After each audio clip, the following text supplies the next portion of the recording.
Please welcome to the stage We go this way? His I think we come Excellency this way. Shaikh Nawaf Saud Al-Sabah, Deputy Chairman and CEO of the Kuwait Petroleum Corporation. His Excellency Saad Sherida Al-Kaabi, the Minister of State for Energy Affairs, State of Qatar, and President and CEO of Qatar Energy. And Darren Woods, Chairman and CEO of ExxonMobil, for a conversation with Bloomberg's Francine Lacqua.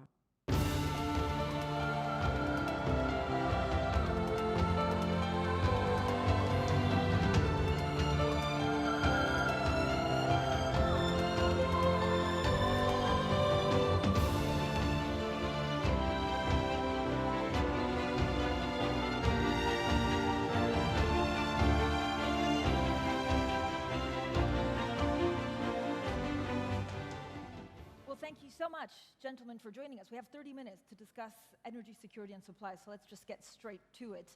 Minister, I'm actually going to start with you. To what extent are these soaring prices of energy, of oil and gas, to do with short-term, so COVID, the war in Ukraine, and how much of it is underinvestment in the last decades, and governments talking about the transition without being fully prepared for it?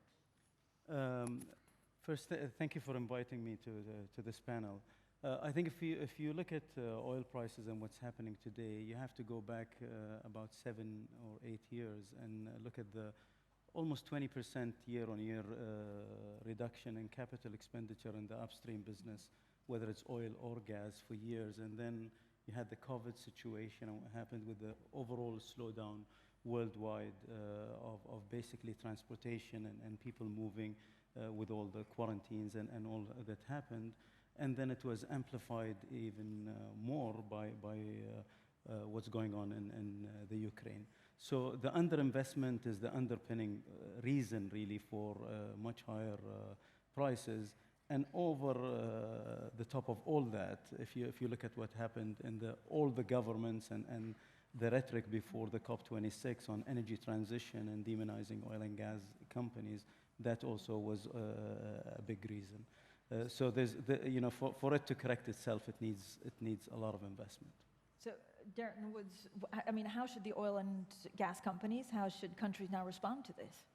Well, I'd agree with His Excellency's assessment of how we found ourselves in this position, and I think how we move past this position is, I would say, a more thoughtful process around striking the balance between not only the development of oil and gas and the role that it plays in advancing prosperity, empowering economies, while at the same time making investments in the things that are going to reduce emissions. Carbon capture and storage, I think, is something people are talking a lot more about, which are going to play a critical role as we advance our ambitions to lower emissions, hydrogen, biofuels. And so I think thoughtful conversations about investments across that whole portfolio of solution sets needed to provide affordable and reliable energy while reducing emissions is the path forward.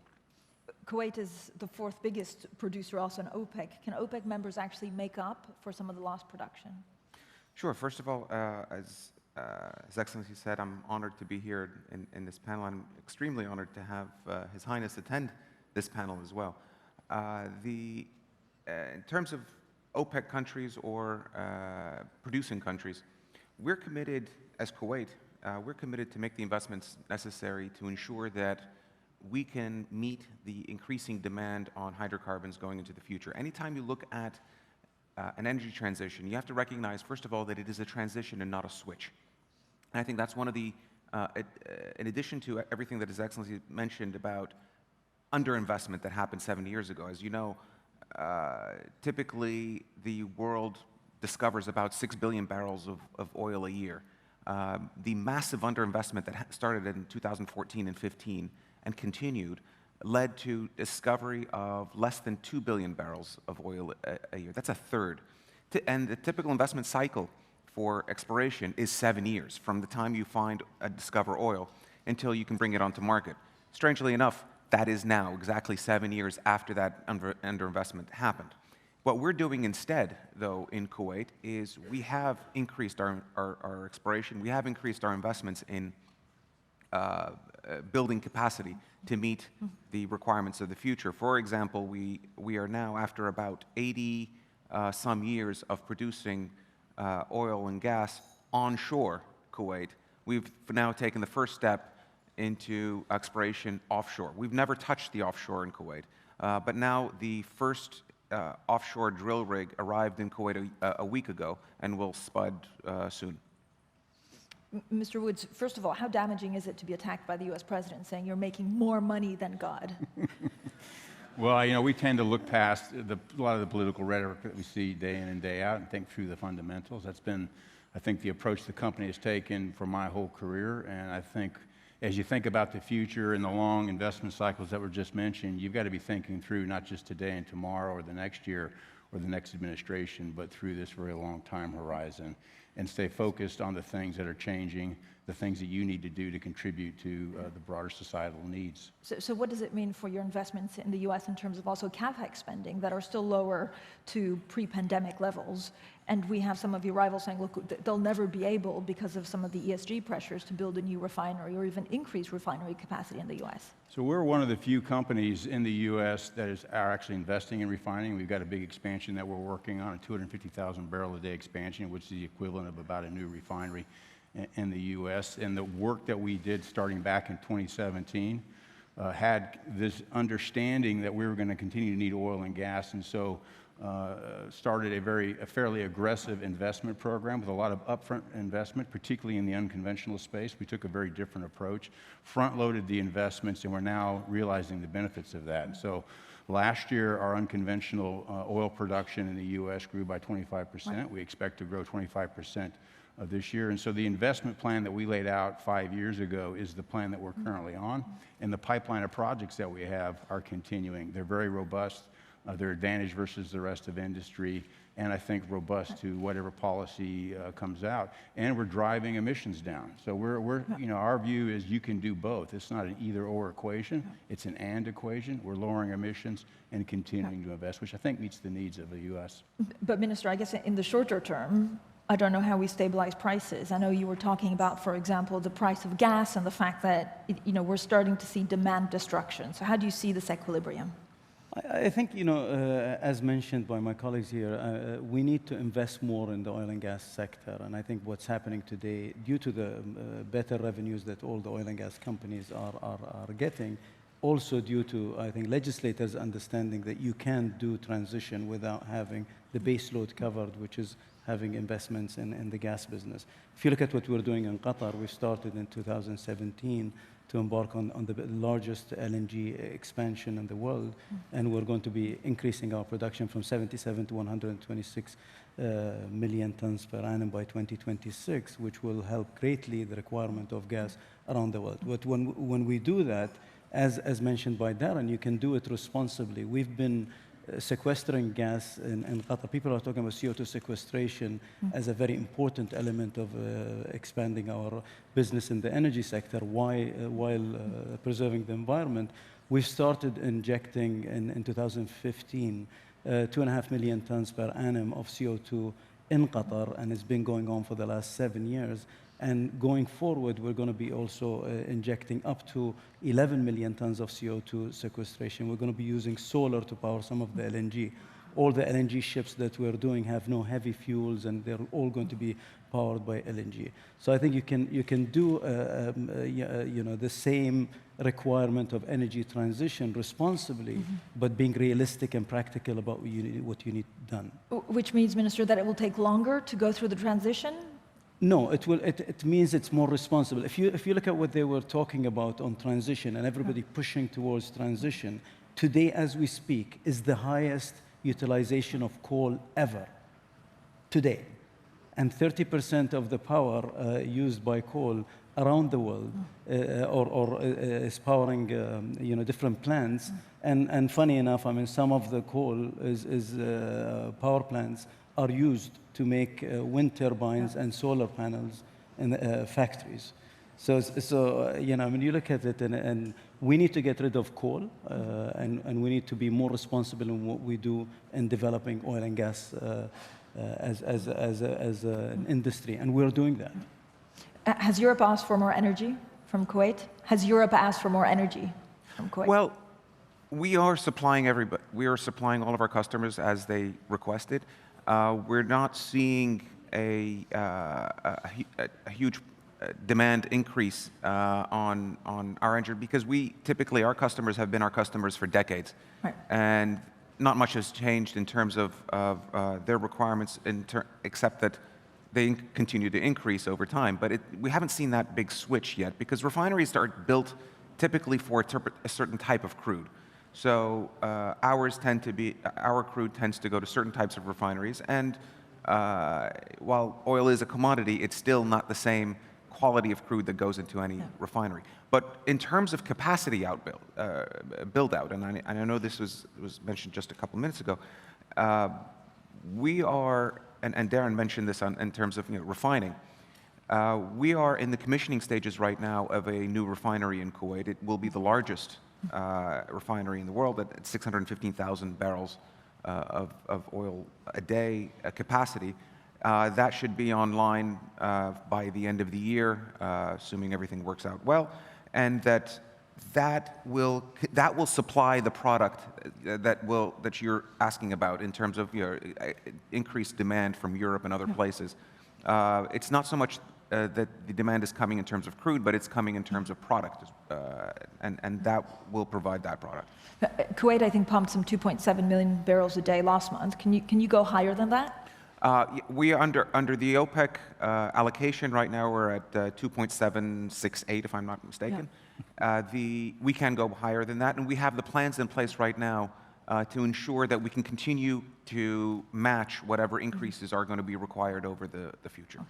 I'm going to ask you all the dreaded oil price question that I know is impossible to forecast. What dynamics are you seeing in the next 12 to 18 months? Is there a price or a range where it stabilizes? Yeah, I think it's very difficult to predict prices other than what I'd say is general trends. And I'd go back to the comments you asked at the beginning, which is what was the seeds that caused where we're at today, which is the underinvestment. I would say the pandemic really sucked a lot of the investment out of the industry simply because there wasn't the revenues to make those investments. And after we came out of the pandemic, as we were going through 2021, many of the international oil companies were rebuilding the balance sheet and paying off the debt they had to borrow to just make it through 2020. And so there's really been a 2-year significant reduction in investment. In the meantime, we continue to deplete the fields that we were producing. And so I think catching up on those investments are going to take some time. And so you're going to have, I think... Some time, 5 years? So I think longer? So you think two lost years of productivity on top of the reduction. So to respond to that effectively, you're probably looking at 3 to 5 years of continued fairly tight markets. How that manifests itself in price obviously would be a big function of demand, which is difficult to predict. If I may maybe speak on behalf of some of the international companies and what some of the governments are doing, you see a lot of discussion around the world about governments saying that we're going to tax oil companies and windfall tax, as they call it, so that because they're making too much profit. I don't see the governments coming to pitch in when they were losing money and borrowing when the oil price was negative in Texas. So I think you have to take a longer-term approach. And I think for the industry to survive, I think when they make large sums of money, they need to have that money to be able to invest for the future. But if every time there is a windfall profit, as they call it, or a higher margin for oil and gas companies, and then we tax them and try to take money away as much as possible from them, then you can't ask them in turn to invest. It's just a comment, I think, that... I think on that point there is also an important and quite dangerous trend that is happening recently, and that is a question not just of security of supply that countries always look at from an importing basis, but from security of demand for us as exporting countries, because the investments that are required to maintain the type of production that is required to power the world are long-term investments. Now, we as national oil companies are making those investments. You're seeing that in Qatar, you're seeing that in Kuwait. The flip side of that, however, is that we are seeing from consumers saying, please give us more energy now, but we do not want your energy in a few years' time. And that is a paradox here that is causing quite a tremendous disruption in the investment cycle, because we're making those long-term investments, but not international oil companies, not all of them, let's say. Quite a few of them have publicly announced that they will only make short-cycle investments. Now, those short-cycle investments will add a few barrels of production, but they won't be enough to cater for the increased demand that we see happening over time. And for example, just to use a statistic, right now the world is producing and consuming about 100 million barrels a day of oil. But what we forget is that there's a natural decline in oil production from existing oil wells. Not all of them are declining at this point, but let's say that about half of them in non-OPEC production is declining. Decline rates are about 3 to 5% a year. So you're talking about a decline rate of existing fields somewhere between 2.5 to 3.5 million barrels of oil per year. And that is the production of Kuwait. So you're going to have to replace the state of Kuwait every single year going forward. What kind of investment does that require? And are the companies willing to make that investment? And are consuming countries willing to ensure that they will continue to receive those hydrocarbons, albeit abated for carbon, but will that security of demand remain? Darren Woods, the minister took a shot at some of the policies that some of the governments are putting in place in certain parts of the world. Do you worry about what could be perceived as knee-jerk reactions, so either a windfall tax or even stopping U.S. oil from being exported? Yeah, I think, well, policy obviously plays a very important role given the long-term nature of the business and the investment environment that all of our companies face in terms of making billion-dollar decisions over a time horizon, which typically exceeds most political time horizons. So I think we've got to expect some of the knee-jerk reactions, because politicians are rightfully looking for solutions to some very real problems. And I think the challenge here is making sure that we're keeping a dialogue open to strike that balance and to recognize that decisions you make today will have significant impacts with time. And my one hope is, as we've experienced some of these challenges here of late, that there's a recognition that those challenges didn't come to be based on the current circumstances, but instead were a result of decisions made 5 to 7 years ago. And as we think about going forward, to be very conscientious about the decisions you make today and the impact it will have to 5 to 7. Otherwise, we're going to see a lot of volatility and discontinuities in the marketplace if we don't get to more thoughtful policies. So I think you're meeting Secretary Granholm this week. What's your pitch? Our company is, yes. Okay, what's the company's pitch to fix U.S. gasoline prices? Well, we've had an ongoing dialogue with the administration around the importance of regulation, legislation to try to drive, on the one hand, a more efficient investment process, a desire to have a better tone and a recognition for the balance that needs to be struck going forward. And I think the recognition that while we're doing that, to put the proper regulations and legislation in place to incentivize decarbonization steps.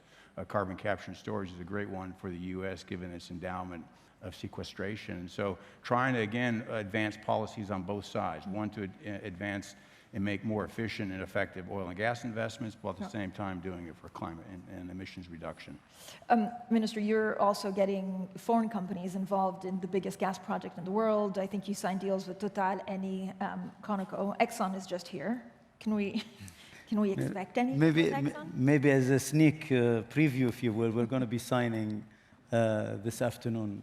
And Exxon is definitely a very important strategic partner, and they will be part of the North Field expansion. So we're going to be signing it this afternoon. I love a bit of breaking news on a panel. Any more coming after that?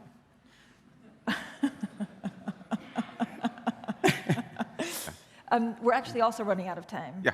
So how much volatility can we expect for gas prices, for oil prices? And again, what does it take for those, not the price, but just the volatility to subside a bit? The volatility is very much tied with the shrinking spare capacity that's going on in the world. So the more we're asked to increase production, the less spare capacity is going to be available, and that will, in turn, increase the volatility. But there's one thing that I just want to leave with. In terms of carbon, and carbon capture certainly is one of the issues that is most important. But the point here is, in any transition, any energy transition, there will always be a place for oil. The question then is, whose oil is it going to be? We sit on the low end of the cost curve, both in terms of cash cost and carbon cost and carbon intensity. We're the lowest in the world in Kuwait, but we need to stay there. And as the fields age and mature, we need to ensure that the investment is there to keep us where we need to be. That requires partnerships with international oil companies, with everybody, with research communities, and it cannot be a war against fossil fuel. It has to be a partnership to reduce the carbon intensity of fossil fuels, to ensure that they remain a vital part of the energy transition. Minister, on volatility, you have about 20, 30 seconds each because we're running out of time. But when are you expecting the volatility and prices to stabilize? I think what Darren said is quite accurate, and I think there's going to be a range, that we will see, and it will take time for us to fix the problem. But the legislators have to be on board. Everybody has to be fighting the same battle, if you will, so that we can get to a safe landing in this. But it's going to take time, and we have to be practical about the expectations on transition. Darren Woods? Well, I think I'd make a distinction between what I would say is the fundamental tightness in supply and demand, which will be elevated prices, and then volatility, which I think are going to be driven more by episodic demand increases or supply decreases. And then I would also say, depending on how policy evolves, aspirational policy that's disconnected from some of the practical realities of what is required to transition. As it says, it's not a switch, it is a transition. If those policies are not thoughtful, you will see discontinuities and disconnects in the market, which will lead to even more volatility. So I think keep those two things in separate. Gentlemen, thank you so much. Thank you. Thank you. Thank you.